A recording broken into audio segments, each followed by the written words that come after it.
Olá, seja bem-vindo ao meu canal e esse é mais um podcast de Panorama Bíblico. Hoje a gente vai falar sobre Reino Dividido. Reino Dividido que foi uma etapa da vida de Israel, onde eles viveram por 358 anos com reinos divididos.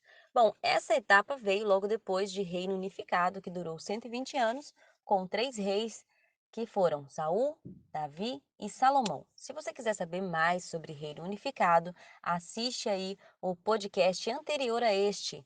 E se você quiser saber mais sobre a Bíblia, acompanhe a nossa série Panorama Bíblico, eu tenho certeza que você vai amar. Bom, o reino dividido, ele acontece depois da morte de Salomão. E veja como é interessante, né? Deus usa a desobediência de Salomão, que foi o grande pilar para que essa divisão acontecesse. Salomão, ele casa com várias mulheres estrangeiras e adota os seus deuses. E com isso ele suscita a ira de Deus. Então Deus decide dividir o reino de Israel em dois, fazendo assim o reino do norte e o reino do sul. Mas a divisão ela só acontece depois da morte de Salomão, quando o rei Roboão, seu filho, em conversa com Jeroboão, ele faz com que toda a história comece a acontecer através do reino dividido. E como acontece então? Bom, Jeroboão era um líder e ele trabalhava com construções em Israel. Devido ter sido muito severo com os estrangeiros, Salomão ele puxa muito, né, carga pesadas sobre os estrangeiros. E Jeroboão era o seu eh, líder imediato, né, o líder imediato dos estrangeiros. Ele representava esse povo. E além disso, Salomão também era muito severo com relação à cobrança de impostos. Eram impostos excessivamente altos para a manutenção das suas exigências. Isso você vai encontrar lá em 1 Reis 12. Bom, Jeroboão era um homem muito forte e trabalhador e trabalhava com a construção de tudo que Salomão determinava ali em Israel. Então, ele vai ter uma conversa com Salomão dizendo: Olha, a carga que você tem imputado para o meu povo é muito pesada e a gente queria, né, trabalhar com melhores condições e tal. Mas Salomão não aceita esse tipo de fala. E então Jeroboão levanta a mão contra ele. Embora Jeroboão não tenha ferido o rei, não tenha sequer tocado no rei, isso demonstrou uma certa ameaça. E Jeroboão então foge para salvar a sua própria vida. Nesse meio tempo, o profeta Aías tira do seu próprio corpo uma capa nova e rasga ela em 12 pedaços, e profere a profecia de que aquele reino será dividido. Bom, Salomão morre e Jeroboão ele se sente à vontade em voltar para Israel e tentar conversar novamente com o rei que agora era Roboão, filho de Salomão.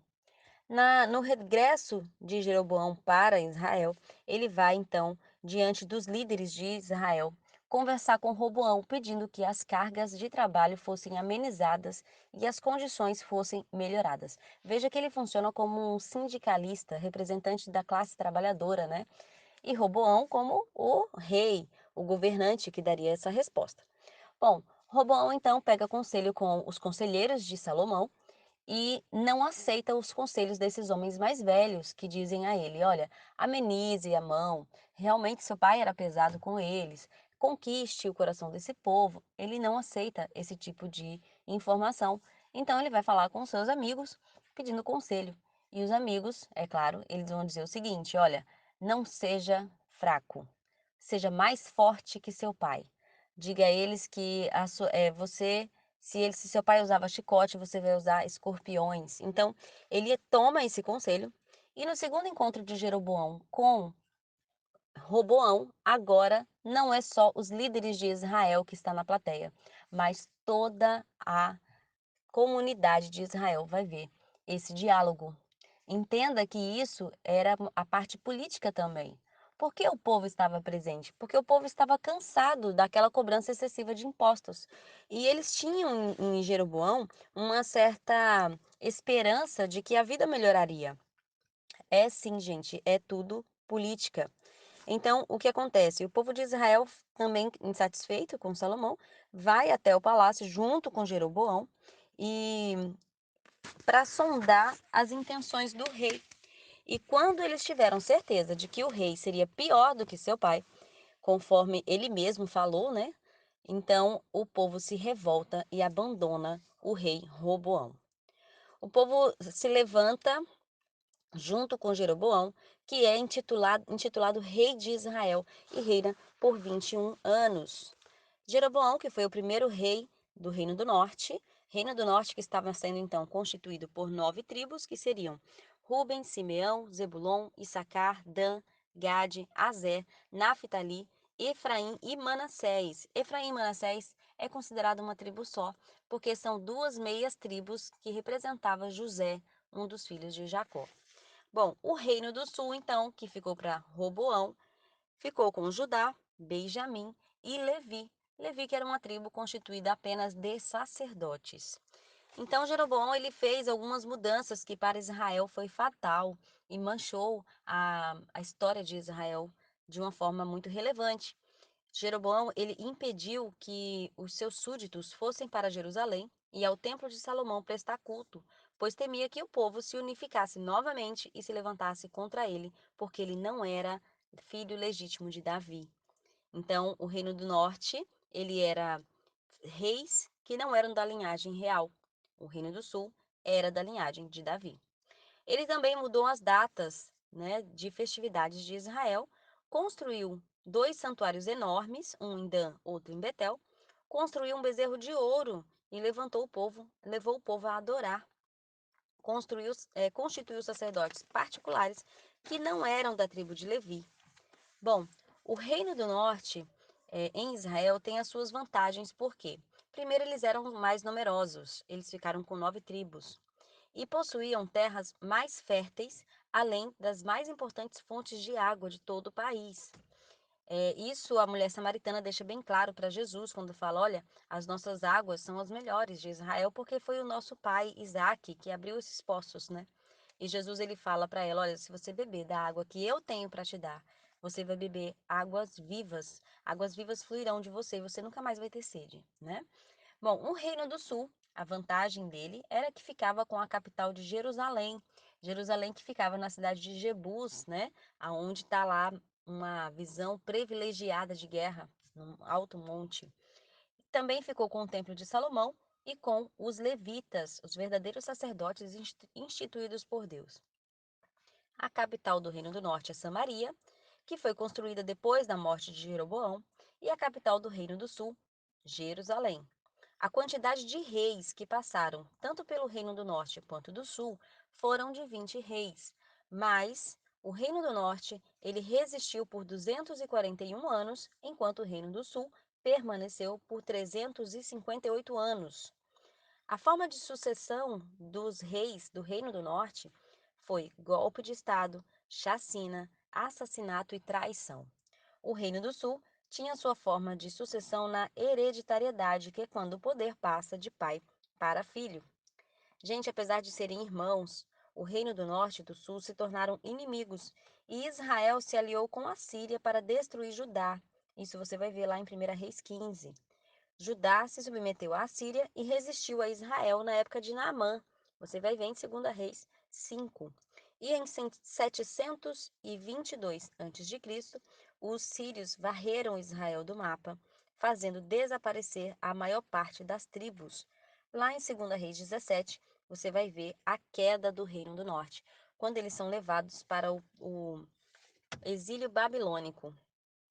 Judá foi atacada 117 anos depois pela Babilônia, quando essa era chefiada por Nabucodonosor, que levou o povo cativo e destruiu o templo e a cidade de Jerusalém. Bom, mas isso é assunto para outro podcast, então não perde a nossa sequência de podcast, você vai ficar por dentro do panorama bíblico. Então vamos lá, os principais reis do Reino do Norte foram Jeroboão, com 21 anos de reinado, Acabe, com 22 anos, que era esposo de Jezabel. O que Acabe fez? Instituiu e incentivou a idolatria a Baal, perseguiu os profetas, matou, né, vários profetas. Ele perseguiu Elias, matou Nabote para tomar as suas terras e a morte de Acabe, ela aconteceu lá em 1 Reis, né, 1 Reis 22. E aí o que acontece? Depois de Acabe, vem Jeú, que foi um general de guerra. e servo de Acabe. Esse Jeú, ele reinou por 28 anos em Israel e foi escolhido por Deus para exterminar a casa de Acabe. Ele matou Jezabel, lá em 2 Reis 9, mata também os adoradores de Baal, quando ele chama, né, convoca todos os adoradores de Baal e ele consegue reunir ali no templo mais de 3.000 homens e mata todos a fio de espada. Jeú ele matou também Jorão, filho de Acabe, e Acasias, rei de Judá, né? Porque o rei de Judá, ele se aliou ao filho de Acabe e estava se tornando tão idólatra quanto. Em 2 Reis 17, a gente conhece o último rei de Israel, que se chama Oséias, e foi aí que aconteceu o fim das 9 tribos que estavam ali com o reino do norte. Bom, no Reino do Sul a gente tem o rei Asa, que reinou 41 anos, era filho de Maca, filha de Absalão, filho de Davi. Ele tirou da terra os prostitutos cultuais, removeu os ídolos que seus pais fizeram, depois a sua mãe do trono por ter constituído os altares idólatras e destruiu as imagens que ela fez. Isso você vai ver lá em 1 Reis 15:15. Josafá reinou por 25 anos, viveu em paz com Israel, se casou com a filha de Acabe e fez o que era reto diante de Deus. Concluiu a obra do seu pai Asa, mas não retirou os altos onde ainda se queimava incenso a ídolos. Depois de Josafá, a gente tem Ezequias, que foi um rei também muito importante para Israel. Foi ele que recebeu a carta de Senaqueribe, lá em 2 Reis 18-20. Ele ora com essa carta em mãos. Deus envia um anjo que mata 185 mil homens do exército inimigo. Porém, ele se vangloria, né, desse feito e recebe de Deus uma sentença de morte, aonde ele vira sua cara para a parede e clama a Deus, pedindo: Senhor, tu disseste a seu servo Davi que a sua casa reinaria para sempre e eu não tenho filhos. Então o profeta volta, traz uma nova sentença de misericórdia, onde ele viveria 15 anos. 6 anos depois dessa segunda profecia, ele tem Manassés. Manassés que foi um dos piores reis que o Reino do Sul teve. Manassés, ele mandou matar o profeta Isaías, cerrado ao meio. A história dele você vai ver lá em 2 Reis 21. Ele foi levado cativo para os sírios, né? E chegando lá no ambiente sírio, né? Na cadeia síria, ele se converte. A Bíblia diz que ele realmente se arrepende e volta para Deus. Depois dele, a gente também tem um rei de muita relevância, que foi o rei Josias, que é aquele rei que encontra o livro da lei, estabelece o concerto de Israel, está lá em 2 Crônicas 34, e ele volta a celebrar a Páscoa. O rei Josias ele teve uma autoconfiança muito grande quando ele não pede a Deus direção e ele luta contra o faraó Neco. O faraó Neco estava passando pelas terras de Israel, mas Deus não permitiu que Josias tocasse na vida do faraó Neco. Na verdade, foi até um ato de rebeldia de Josias, né? Ele se auto-vangloriou achando que teria todas as suas ações aprovadas por Deus, sem mesmo perguntar se era para fazer ou não. Então Deus ele reprova aquela atitude. O faraó Neco ele fere Josias com uma ferida mortal, aonde ele morre por causa deste ferimento. O penúltimo rei de Israel foi o rei Jeoaquim. Jeoaquim, que ao receber a notícia da invasão babilônica, ele se alia ao rei, porém ele trai o rei. E ele é capturado no caminho, tentando fugir, e quando ele é trazido de volta, ele vê todos os seus filhos serem mortos diante dos seus olhos. E depois disso, ele tem os olhos furados pelo rei. E acontece que ele é levado para a Babilônia, viveu como um prisioneiro, mas um certo ponto da história, o rei da Babilônia traz ele para dentro do palácio, permite que ele coma junto, assentado à mesa do rei, e ele recebe uma aposentadoria até a sua morte.